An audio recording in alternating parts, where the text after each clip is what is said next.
नमस्कार मित्रांनो, मी Santosh Marathi gardening with creativity चॅनलवरती आपलं स्वागत आहे. मित्रांनो, आज आपण माझी आळूची रोपं आहेत बघा, जे की मी एका छोट्याशा पॉटमध्ये लावलेली आहे, ज्याला प्लास्टिकचा पॉट आहे त्यामध्ये लावलेली आहेत आणि त्याची पानंही तुम्ही पाहू शकता, खूप सुंदर वाढत आहे. तर आज आपण याची हार्वेस्टिंग करणार आहोत. आपल्याला खाण्यासाठी ही पानं आपण आज काढणार आहोत मित्रांनो.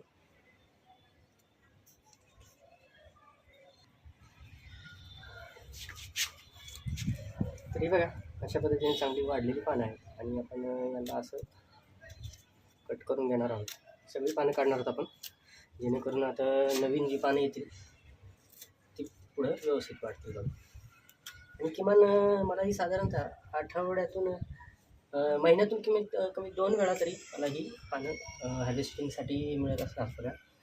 आणि अशा पद्धतीने छोटी छोटी आपण जी काही घरगुती उपयोगाची रोपं आहेत तीही आपण आपल्या गार्डनमध्ये ॲड करू शकतो.